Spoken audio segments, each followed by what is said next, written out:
Well, the sun is rising now on another day of anti-US anger firing up across the Muslim world. That anger has spread across the Middle East and North Africa, sparking protests in cities from Casablanca to Tehran, all because of an anti-Islam YouTube video that was made in the United States. In Iran, protesters focused their rage on the Swiss embassy. Now, that's because it represents US interests there, since the US has no diplomatic ties with the Islamic Republic. In Yemen's capital, security forces kept an angry mob from overrunning the US embassy there, but say 4 protesters were killed in the process, I should say.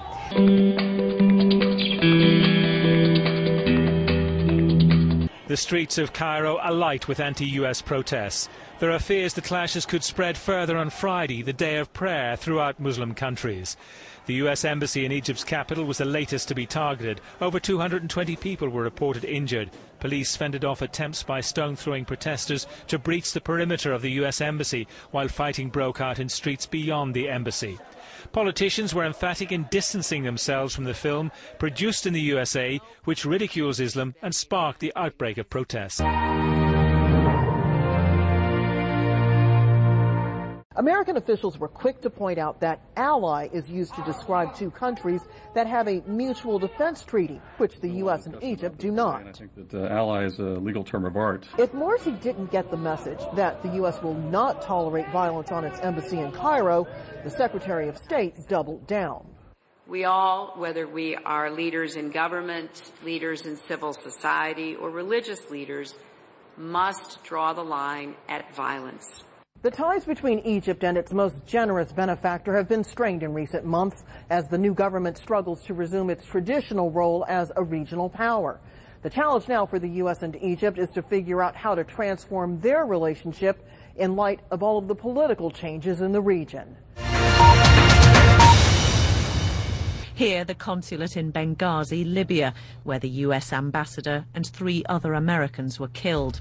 As America continues to digest that tragedy, big questions are being raised about the security of its embassies, amid suggestions the Libyan attack was planned by militants.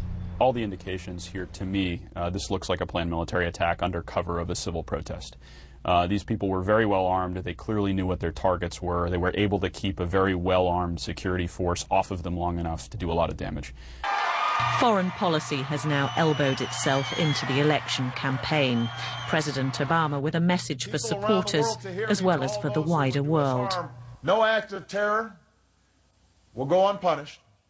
It will not dim the light of the values that we proudly present to the rest of the world.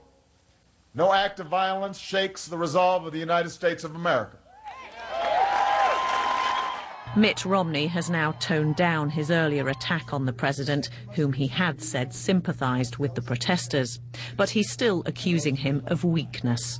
The world needs American leadership. The Middle East needs American leadership, and I intend to be a president that provides the leadership that America respects. The Arab Spring, so recently celebrated in Washington, is now proving a headache.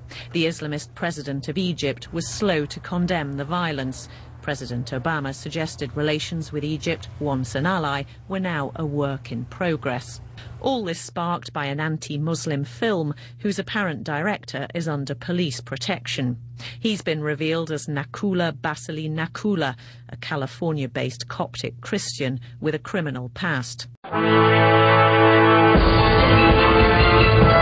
As far as Bangladesh, an estimated 1,000 Muslim men marched in the streets of the capital, chanting anti-American slogans and burning the US flag. They demanded punishment for those who made a film depicting the Prophet Muhammad as a fraud. We want to say that the US filmmaker must be arrested immediately and punished. Otherwise, the Muslims of the world will rise and they will face America in such a way that America will not be able to handle. In Sudan, Islamic leaders have planned for protests for after Friday prayers. They want the Americans out. We ask that the American and the German embassies in Khartoum be closed down. We can't be neighbors with nations that have done a disservice to our Prophet.